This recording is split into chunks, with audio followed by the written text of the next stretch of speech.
الحمد لله رب العالمين، والصلاة والسلام على سيد الأنبياء والمرسلين. أما بعد، فأعوذ بالله من الشيطان الرجيم. بسم الله الرحمن الرحيم. قال الله تبارك وتعالى في الكلام المجيد والفرقان الحميد: إن الله وملائكته يصلون على النبي يا أيها الذين آمنوا صلوا عليه وسلموا تسليما. اللهم صل على سيدنا ومولانا محمد وعلى آل سيدنا ومولانا محمد وبارك وسلم. بے پایا حمد و ثنا خالق لم یزل اللہ رب العالمین جل جلالہ کی بادشاہ کروڑوں درود و سلام محسن انسانیت سرور انبیاء تاجدار مدینہ حضور سیدنا آقا علیہ الصلوۃ والسلام کی ذات اقدس پر کہ جن کے وسیلہ جلیلہ سے اللہ رب العالمین نے یہ دین متین عطا فرمایا. الحمدللہ جامع مسجد اعظم میں محرم الحرام کے سلسلے سے شہداء کربلا کے حوالے سے اور بالخصوص نواسے رسول حضرت سیدنا امام حسین رضی اللہ تعالیٰ عنہ کی میدان کربلا میں پیش کی جانے والی قربانی کے حوالے سے عظیم الشان محافل کا سلسلہ جاری و ساری ہے. یقیناً لمحہ شکر ہے آپ تمام احباب کے لیے کہ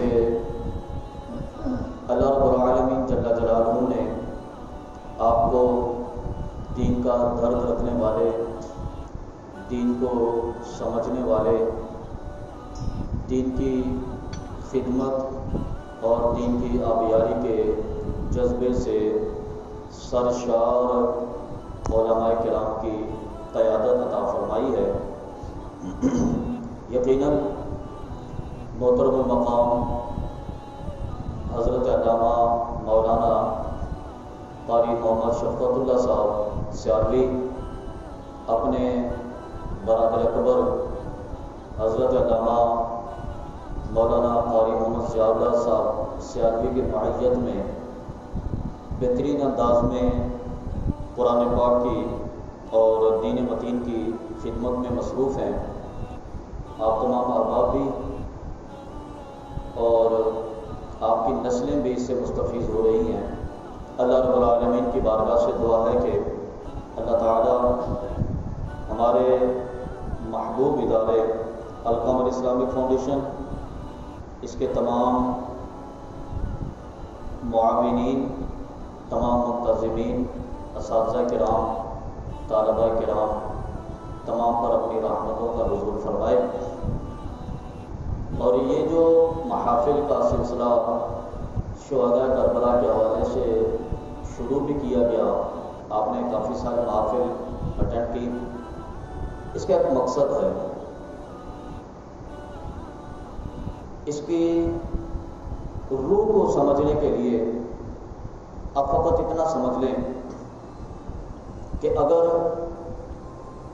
سیدنا امام حسین رضی اللہ تعالیٰ عنہ، ان کے رفقا، ان کے قرابت داروں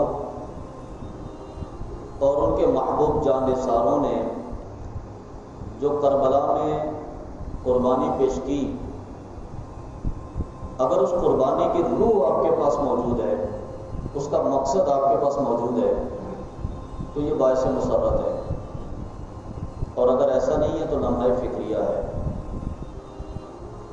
سیدنا امام حسین رضی اللہ تعالیٰ عنہ نے کربلا کے تپتے ہوئے ریگزاروں پر جو پیغام، جو میسج اور قربانی کا جو فلسفہ ہمارے لیے چھوڑا تھا، ضرورت ہے کہ کیا ہم اس کو سمجھتے ہیں یا نہیں سمجھتے. آپ کی جو تعلیمات تھیں وہ ہمارے دل میں آ کر گوشہ نشین ہوئیں یا نہیں ہوئیں؟ اگر تو کربلا کا مقصد یہ سمجھ میں آیا کہ جیسے ہی 10 محرم آئے گا نیاز کی دیگیں بانٹی جائے گی، سعادت کی بات ہے، خوشی کی بات ہے کہ اللہ رب العالمین یہ مبارک کام بھی کسی کسی سے لیتا ہے، لیکن اگر مقصد صرف یہی تک تھا تو کربلا کا مقصد تو نہیں تھا یہ۔ اگر ہم نے منشور یہ بنا لیا کہ جیسے ہی محرم آئے گا سبیلیں لگا لیں گے، حلیم پکائیں گے، یا پورے سال کے بعد ایک دن کے لیے یا 2 دن کے لیے آ حسین یا واہ حسین کے نعرے لگا لیں گے اور شہداء کربلا سے محبت کا حق ادا ہو گیا، تو یہ حق ادا نہیں ہوا۔ یقیناً سعادت کی بات ہے کہ 10 محرم الحرام کو یا 9 محرم کو شہداء کربلا کے لیے پروگرام منعقد کرنا، یہ بھی سعادت کی بات ہے، ان کے لیے دیگوں کو تقسیم کر دینا، یہ بھی شرف کی بات ہے، ان کے لیے سبیل لگا دینا۔ لیکن اصل مقصد یہ تھا کہ کیا سیدنا امام حسین رضی اللہ تعالیٰ عنہ نے میدان کربلا میں قربانی اس لیے پیش کی تھی کہ پورے سال کے بعد ہمیں یاد آ جائے امام حسین کی؟ وہ میدان کربلا کہ جہاں پر امام حسین کا پورا خاندان خدا کی بارگاہ میں قربان ہو گیا، بچا تو صرف اسلام بچا، وہ جس اسلام کو بچانے کے لیے گئے تھے وہ اسلام بچا، لیکن وہ اسلام پورا سال جب ہمارے دروازے پر آتا ہم دروازہ نہیں کھولتے۔ نہیں دیکھیے جی ہمارے بیٹے کی شادی ہے، بیٹے کی شادی تو ہم اپنی خواہشات کے ساتھ کریں گے نا، پورا سال ہم بالکل اطمینان سے رہتے ہیں، تسلی سے رہتے ہیں۔ شادی کے اندر تو ڈھول تاشا ہونا چاہیے، شادی کے اندر تو گانا بجانا بنتا ہے نا، اتنا حق ہمارا بیٹے کی خوشی ہے آخر، یہ کوئی روز روز کی بات تھوڑی ہے، زندگی میں ایک ہی مرتبہ شادی ہوتی ہے۔ ڈھول تاشے تو میرا حق بنتا ہے، گانے گانا تو میرا حق بنتا ہے، محفلیں سجانا تو میرا حق بنتا ہے۔ تھوڑی سی عیاشی ہو جائے تو کیا آتی ہے اس کے اندر؟ اسلام نے آ کے ہمارا دروازہ کھٹکایا، ہم نے دروازہ نہیں کھولا، نہیں آج ہمارے پاس نہیں آنا۔ وہ اسلام جو میدان کربلا سے امام حسین نے بچا کر ہمیں دیا تھا، جب وہ ہمارے دفتر کے دروازے پر پہنچا تو ہم نے دروازہ نہیں کھولا کہ نہیں دیکھے ایمانداری کے ساتھ تو کاروبار ہو ہی نہیں سکتا۔ وہ اسلام جب اس نے آ کر ہماری دکان کا دروازہ کھٹکایا، ہم نے دکان کا دروازہ نہیں کھولا، نہیں دیکھیں جو پورا ناپ تول کرنے کے ساتھ تو گھر نہیں چل سکتا ہمارا آج کے دور میں۔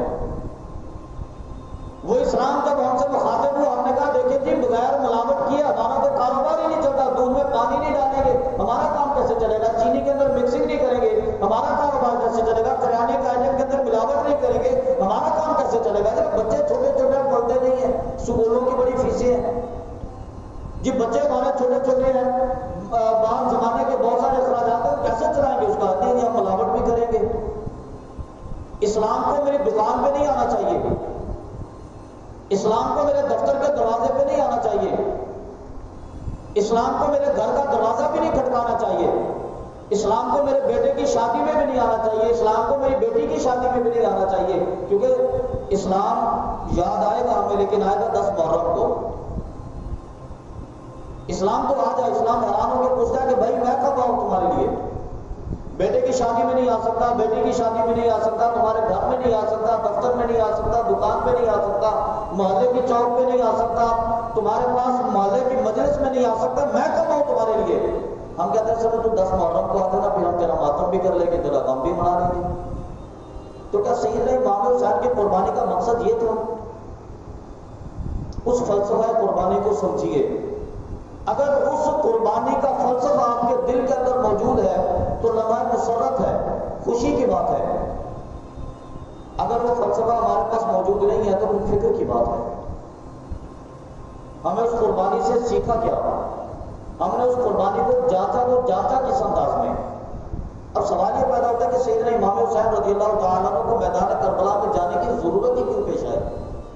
نہ جاتے، مدینے میں بیٹھے تھے اور کتنی بڑی گدی بارگاہ رسالت میں سجادہ نشین تھے دربار مصطفیٰ کے۔ اس دربار مصطفیٰ کی بات کر رہا ہوں، مدینہ المنورہ، جس کے بارے میں ہم عائشہ فرماتی ہیں کہ روزانہ 70,000 فرشتے طلوع آفتاب کے وقت نبی کریم صلی اللہ علیہ وسلم کی بارگاہ میں درود و سلام پیش کرنے کے لیے حاضر ہوتے ہیں. سارا دن وہ 70,000 فرشتے حضور کی بارگاہ میں سلام پیش کرتے ہیں. غروب آفتاب کے وقت وہ فرشتے چلے جاتے ہیں اور 70,000 فرشتے آقا علیہ الصلوۃ والسلام کی بارگاہ میں آتے ہیں. وہ بارگاہ رسالت کے اندر درود و سلام کا نذرانہ پیش کرتے ہیں. وہ طلوع آفتاب تک پیش کرتے ہیں. پھر وہ چلے جاتے ہیں اور 70,000 فرشتے آ جاتے ہیں. فرمایا کہ اللہ رب العالمین کی بارگاہ میں فرشتوں کی اس قدر تعداد ہے کہ جس فرشتے کو ایک مرتبہ بارگاہ رسالت میں حاضری کا موقع مل گیا کل بروز قیامت تک دوبارہ وہ حضور کی بارگاہ میں نہیں آ سکتا. کس قدر تعداد ہے فرشتوں کی. اور روزانہ صبح سے لے کر شام تک 70,000 فرشتے بارگاہ رسالت میں درود و سلام کا نذرانہ پوری رات سے لے کر صبح تک بارگاہ رسالت میں درود و سلام کا نذرانہ پیش کرتے ہیں. اب عائشہ فرماتے ہیں کہ بارگاہ رسالت کا یہ کمال. اس بارگاہ رسالت کی بات کر رہا ہوں کہ سیدنا امام حسین تو وہاں کے سجادہ نشین تھے نا. آپ کو کیا ضرورت تھی اس خلافت کو چھوڑ کے آنے کی. لوگ آتے تھے ہاتھ چومتے تھے, لوگ آتے تھے ادب بھی کرتے تھے, احترام بھی کرتے تھے, جوتے بھی سیدھے کرتے تھے. نذرانوں کا سلسلہ بھی چلتا ہوگا, ادب و آداب کا سلسلہ بھی چلتا ہوگا, حضور کی حدیثیں بھی سماعت کرتے تھے, قرآن بھی سنتے تھے. بارگاہ رسالت کے اندر امامت کے فرائض بھی جاری تھے. ضرورت کیا تھی سیدنا امام حسین کو یہاں سے نکل کر مکہ میں جانے کی اور مکہ سے جا کر کربلا میں جانے کی. چلے بارگاہ رسالت سے نکل ہی گئے تھے, روانہ ہو ہی گئے تھے. سیدنا امام حسین مکہ میں پہنچے. میں اس مکے کی بات کر رہا ہوں جس کے بارے میں نبی کریم صلی اللہ علیہ وسلم نے فرمایا کہ ایک وقت کی نماز 1,00,000 نماز کا اجر رکھتی ہے.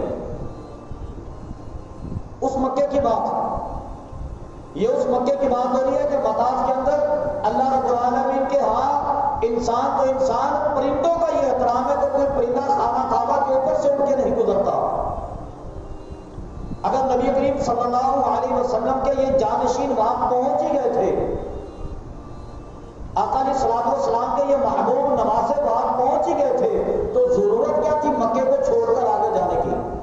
مدینہ بھی چھوڑ دیا, مکہ بھی چھوڑ دیا. اس کربلا کے تپتے ہوئے ریگزاروں کے اندر پہنچ کے خاندان کو لے کر, چھوٹے چھوٹے بچوں کو لے کر, اے امام حسین تیرا مقصد کیا تھا؟ ہمیں وہ مقصد سمجھ میں نہیں آ رہا. تیرا مقصد کیا تھا, تو کہاں پر پہنچا؟ اللہ رب العالمین جل جلالہ نے قرآن مجید فرقان حمید کے اندر ارشاد فرمایا, ذرا اس بات کو دیکھیے گا. حضرت موسیٰ علیہ السلام کا وصال ہو گیا. موسیٰ علیہ السلام کے بعد طویل عرصہ گزرتا رہا. بنی اسرائیل کے اندر ایک وقت آیا کہ حضرت شمویل علیہ السلام اللہ رب العالمین کے نبی تھے. بنی اسرائیل تتر بتر ہو گئی, کوئی قبیلہ وہاں پہ بیٹھا, کوئی خاندان وہاں پہ بیٹھا, کوئی کہاں پر پہنچ گیا. اتنا برا وقت آ گیا بنی اسرائیل کے اوپر, اتنا برا وقت آ گیا کہ ایک ظالم اور جابر بادشاہ ان پر مسلط ہو گیا جس کا نام تھا جالوت. وہ ان لوگوں کے گھروں میں حملہ کرتا, ان کے بچوں کو ہلاک کر دیتا, ان کے مویشیوں کو ہلاک کر دیتا, فصلوں کو آگ لگاتا, مکانوں کو توڑ پھوڑ دیتا, ان کے پورے پورے قبیلے ہلاک کر دیتا, پوری پوری بستیاں برباد کر دیتا. لوگوں نے جمع ہو کر حضرت شمویل کی بارگاہ میں عرض کیا کہ حضور آپ ہمارے لیے کسی کو بادشاہ متعین کریں, آپ کسی کو ہمارا سردار بنائیں, ہم جہاد کرنے کے لیے تیاری کریں گے, ہم لڑیں گے اس ظالم اور جابر کے ساتھ, اس کے ساتھ لڑیں گے تاکہ ہماری نسلوں کی حفاظت ہو سکے. جب انہوں نے تیاری کی, حضرت شمویل علیہ السلام نے اللہ رب العالمین کی بارگاہ میں عرض کیا اور اللہ رب العالمین جل جلالہ نے حضرت طالوت کو ان کا بادشاہ متعین فرما دیا. قرآن مجید فرقان حمید کے دوسرے سپارے کے آخری رکوع کے اندر یہ پورا واقعہ موجود ہے. 2 رکوعوں کے اندر یہ واقعہ موجود ہے.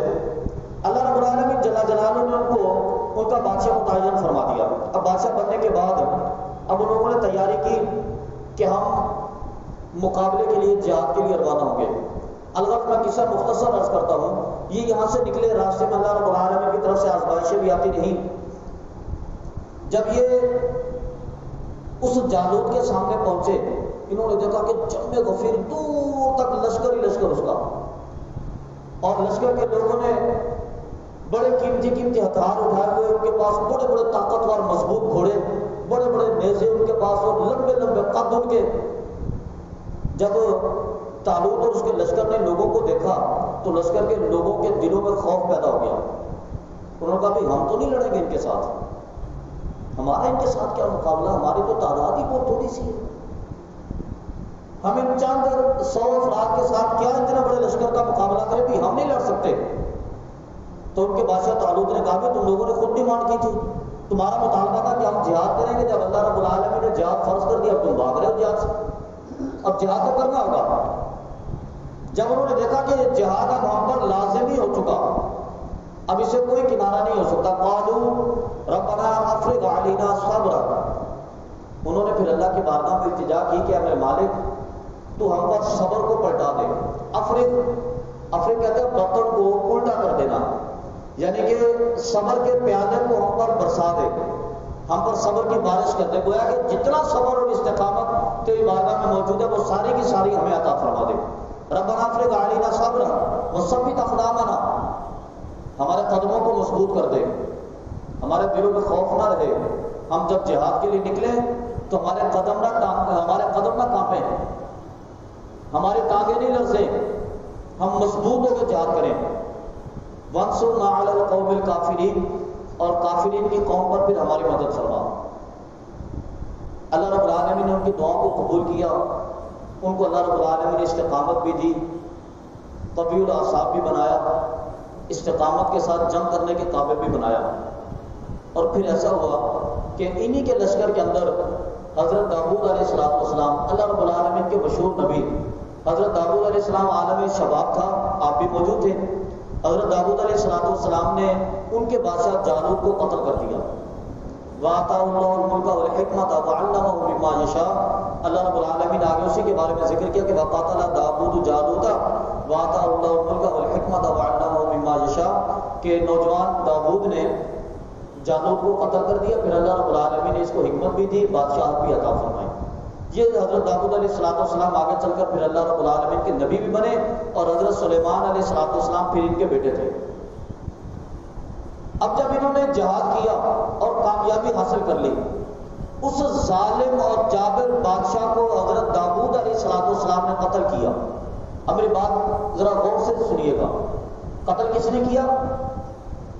حضرت داؤد علیہ السلام نے، اور حضرت داؤد علیہ السلام یہ اللہ کے نبی تھے، خود بھی اللہ کے نبی، ان کا بیٹا بھی اللہ کا نبی۔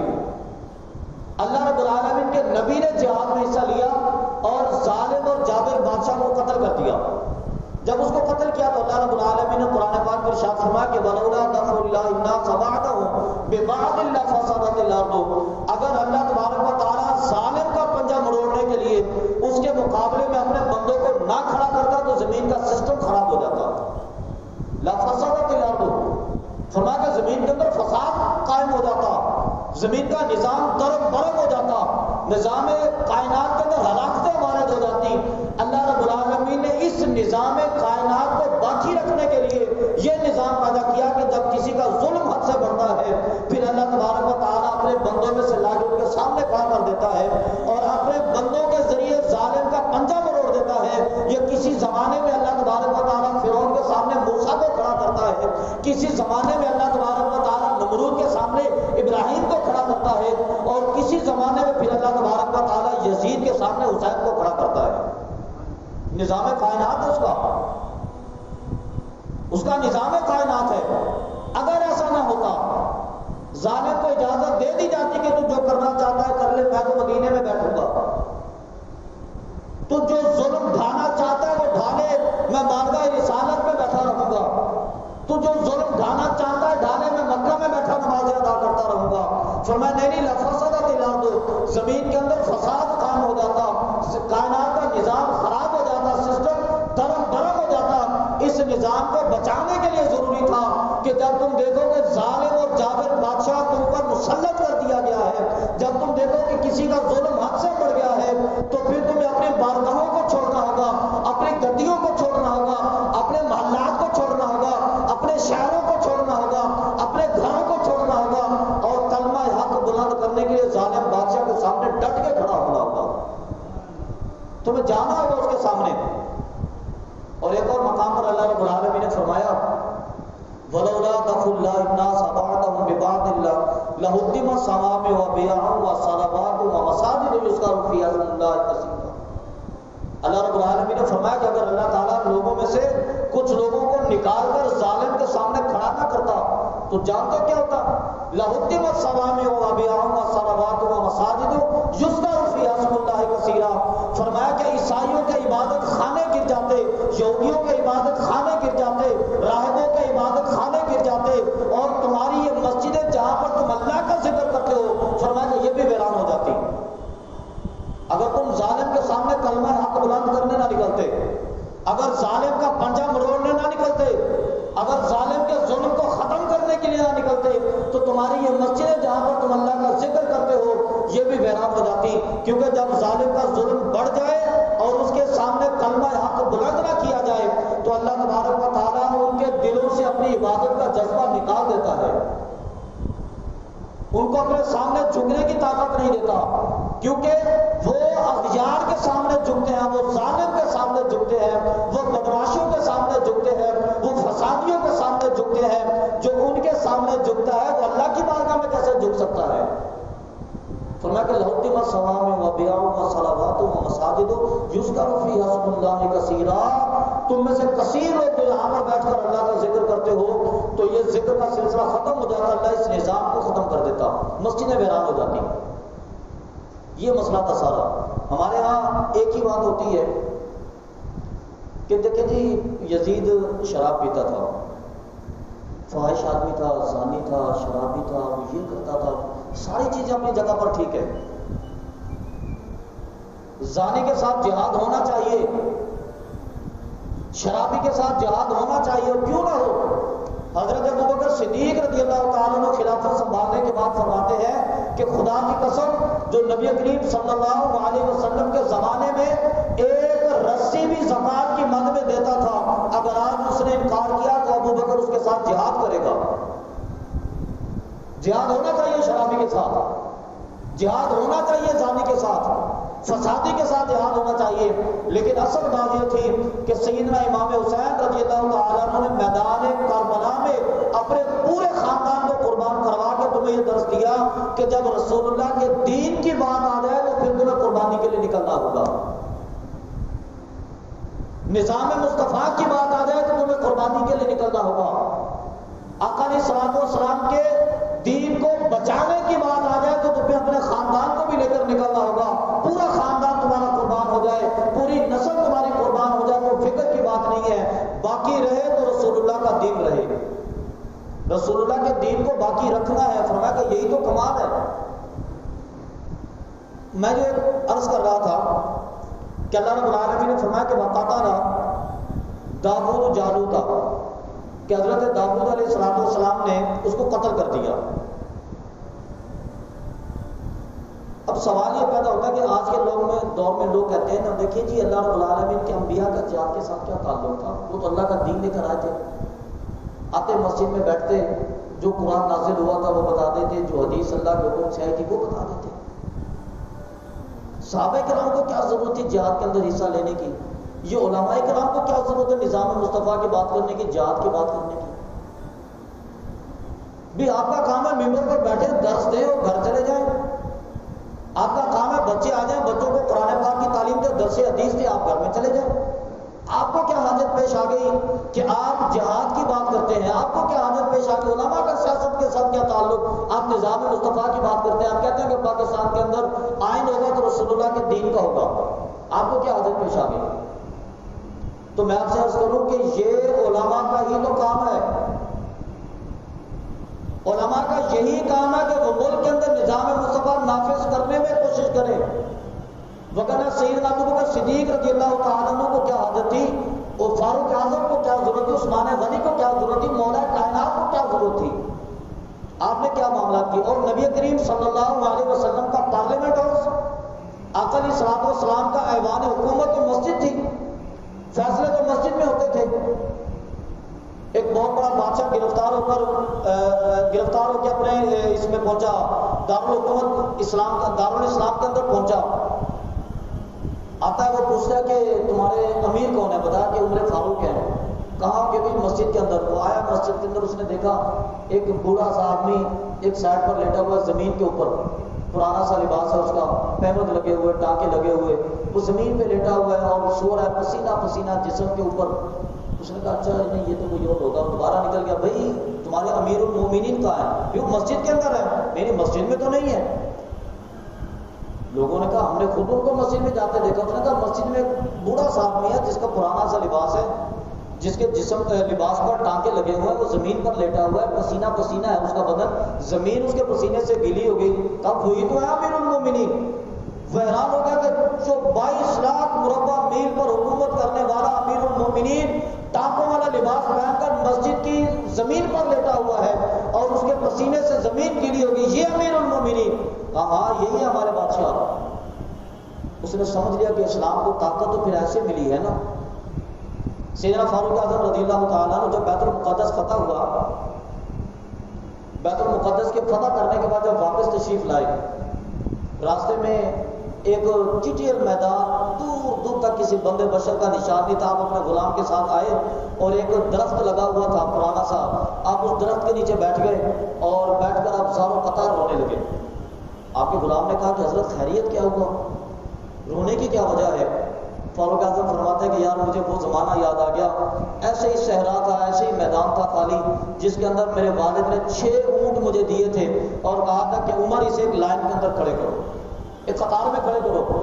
فرمایا کہ عمر اتنا کمزور تھا کہ پہلا اونٹ اگر میں لائن میں کرتا تو چھٹا اونٹ نکل جاتا, میں چھٹے کو جا کر سیدھا کرتا تو تیسرا اونٹ درمیان میں سے نکل جاتا. میں اونٹوں کو سیدھا کر کر کے تھک گیا تو اونٹ سیدھے نہیں ہوتے تھے. میرے والد نے ڈنڈا اٹھایا اور مجھے اتنا مارا کہ میں بے ہوش ہو کے زمین پہ گر گیا.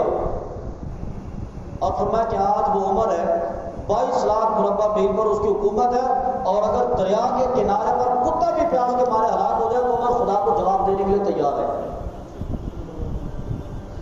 اس عمر کا اندازہ کرو اور آج کی عمر کو دیکھو.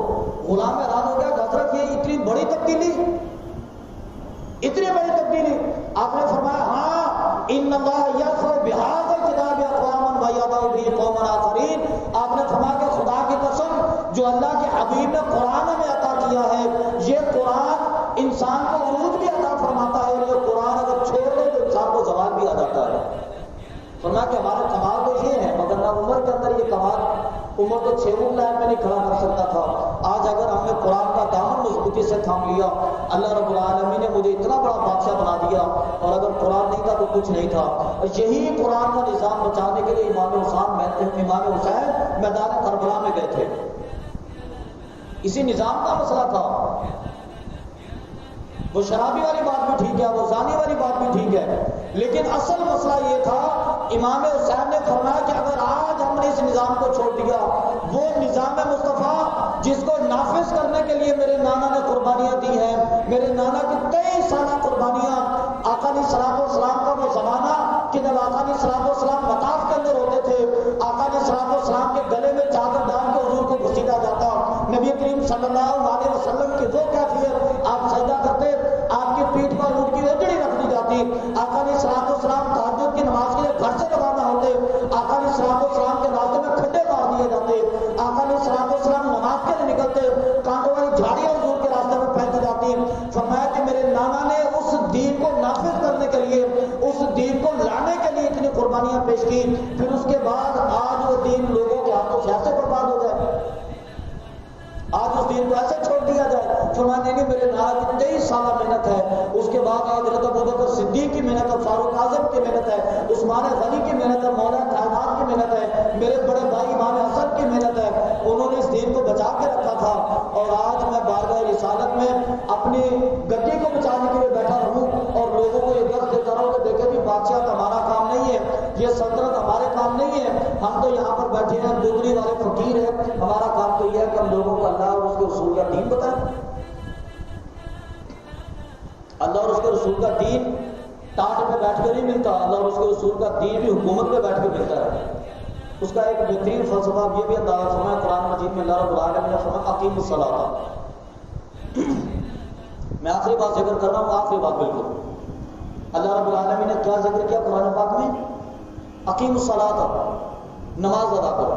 اقیموا حضرت امر کا صیغہ ہے, علامہ صاحب آپ کے سامنے موجود ہے. اقیموا امر کا صیغہ قرآن مجید میں اللہ رب العالمین نے جب بھی نماز کا ذکر کیا امر کے ساتھ کیا.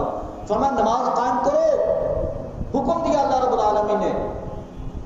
استدعا نہیں کی. اور پھر اللہ رب العالمین نے جب یہ کہا نا لوگوں سے نماز کی بات کرو, یہ نہیں کہا کہ لوگوں سے درخواستیں کرتے رہو, لوگ کوئی نہیں آتے درخواستوں پر. آپ جائیں حضرت مہربانی کریں جی نماز کا ٹائم ہو گیا مسجد میں آ جائیں, وہ چل تمہارے سائڈ پٹو میرے کاروبار کا وقت ہے. درخواستیں کرنے سے لوگ بھی نہیں آتے. دین نافذ کرنا پڑتا ہے, دین مسلط کرنا پڑتا ہے. ایک فیکٹری ہے جس کے اندر 1000 ورکر کام کرتا ہے. آپ سویر سے لے کے شام تک فی سبیل اللہ لوگوں کو حدیثیں سناتے رہے فیکٹری کے اندر کھڑے ہو کے. آپ لوگوں کو بتاتے رہے کہ یار چلو نماز کے لیے تو آ جاؤ, اللہ کی بارگاہ میں سر جھکانے کے لیے آ جاؤ. آپ یقین مانیں 1000 بندے میں سے 4 بندے بھی آپ کو مسجد کے اندر نظر نہیں آئیں گے. وہ سارے کے سارے لوگ اپنا کام کرتے رہیں گے, اوور ٹائم لگاتے رہیں گے. اور اگر فیکٹری کا جنرل مینیجر آرڈر جاری کر دے نا کہ مجھے 1:30 بجے ہر بندہ مسجد میں نظر آنا چاہیے, آپ یقین مانیں 1:15 بجے بندہ مسجد میں بیٹھا ہوگا, کیونکہ اس نے درخواست نہیں کی تھی, اس نے حکم جاری کیا تھا. درخواست نہیں کی, اس نے حکم جاری کیا. بھائی درخواستوں پہ لوگ کان نہیں دھرتے. دین نافذ ہوتا ہی اولو الامر بندے سے ہے, حاکم بندے سے دین نافذ ہوتا ہے. اگر آپ یہ کہیں کہ دیکھیں جی دین کی تبلیغ کا مطلب یہ کہ آپ مسجد میں بیٹھے رہے لوگوں کو واقع نصیحت کرتے رہے, تو میں کہتا ہوں لوگ نہیں آئیں گے. اگر آج اسلامک سلطنت کا آغاز ہو جائے, آپ کو یاد ہے حضرت عمر بن عبدالعزیز کا زمانہ. حضرت عمر بن عبدالعزیز جیسے ہی امیر المؤمنین بنے, رات کو انہوں نے حلف اٹھایا, اپنے گھر میں چلے گئے, سویرے آئے, لوگوں نے چوری چھینا جھپٹی اور بدماشی کا مال نکال کے گلیوں میں رکھ دیا. لوگوں نے گھروں میں نہیں رکھا, رشوت کا مال لوگوں نے نکال کے باہر رکھ دیا. کیوں؟ عمر بن عبدالعزیز آ گیا, جناب ابھی ختم نہیں ہوگا. دین نافذ کرنا پڑتا ہے, مسلط کرنا پڑتا ہے. اس لیے حضرت امام حسین وہاں سے نکلے تھے. لوگ کہتے ہیں جو حکومت کا معاملہ ہے ہم اس پہ نہیں بولنا چاہیے, وہ تو حکومت کے لیے لڑے تھے. میں کہتا ہوں حکومت کے لیے لڑے تھے, لڑے تھے حکومت کے لیے. اس لیے کہ اگر حکومت نہیں ہوگی تو اسلام نافذ کیسے ہوگا؟ آپ اپنے امام حسین کی دلائل کا آغاز اس بات سے کیا کرے کہ امام حسین نظام مصطفیٰ کو نافذ کرنے کے لیے نکلے تھے, مقصد ان کا یہ تھا. اگر آپ نے یہ مقصد بنا لیا تو آپ کو ہر سوال کا جواب اسی مقصد کے اندر ملے گا. اور یہی تعلیم تھی سیدنا امام حسین رضی اللہ تعالیٰ عنہ کی. اور آپ کو وہ امام حسین بھول گئے؟ 10 محرم الحرام کو صرف اتنا یاد ہوتا ہے کہ ہمیں امام حسین کی یاد میں پروگرام کرنا ہے, بس خالی. وہ امام حسین بھول گئے کہ جب آپ نے پورا خاندان ذبح کروانے کے بعد, جب آپ کا جسم نقاہت کے مارے کمزور ہو گیا, آپ اپنے گھوڑے سے اترے اور نماز کے لیے کھڑے ہو گئے. آپ نے اللہ رب العالمین کی بارگاہ میں سجدے میں سر جھکایا, اور سجدے میں سر جھکاتے کہتے کہ اللہم رضا برضا, اے اللہ میں تیری رضا کے اندر راضی ہوں. پھر اس کے بعد کا سبحان ربی الاعلیٰ, اے میرے مالک تو سب سے بلند ہے. انہوں نے کہا. اور آج ہمارے لیے مسجدیں سجی ہوئی ہیں, ایسی لگے ہوئے, قالین بچھے ہوئے ہیں, گرم پانی کے گیزر لگے ہوئے. کسی دن گیزر خراب ہو جائے, فجر کی نماز میں آنا پڑے, ہمارے لیے مسائل کرے جاتے ہیں. سردی کے اندر وضو کرنا پڑ گیا ہمیں, اور گیزر خراب تھا مسجد کا. مسجد میں قالین اچھا نہیں بچھا ہوا, میرے گھٹنوں میں درد ہوتی ہے, میرے ماتھے پہ چوٹ لگتی ہے. قربانی بھول گئے امام حسین کی, کہاں وہ گیزر تھے, کہاں ان کے پاس قالین تھے. تپتی ہوئی ریت کے اندر انہوں نے پیشانی زمین پہ رکھی, اتنی گرم ریت تھی کہ اگر انسان کا بدن اس ریت پہ لگے تو جلا کے راک کر دے. اس کے اوپر امام حسین نے پیشانی رکھی اور اپنے رب سے کہا کہ ممالک میں راضی ہوں, یہاں پر بھی حسین ہے ہی رضا کا نام, میں یہاں پر بھی راضی ہوں. یہ حضرت امام حسین کی تعلیمات تھی. امام حسین رضی اللہ تعالیٰ عنہ نے اپنے نانا کے دین کو بچانے کے لیے قربانیاں دیں. اللہ رب العالمین کی بارگاہ سے دعا ہے کہ اللہ تعالیٰ ہمیں فلسفہ حسین کو سمجھنے کی توفیق عطا فرمائے. امام حسین ایک شخص کا نام نہیں ہے, یہ پورا کردار ہے, پوری تخلیق ہے. ان کی زندگی کے ایک ایک لمحے کو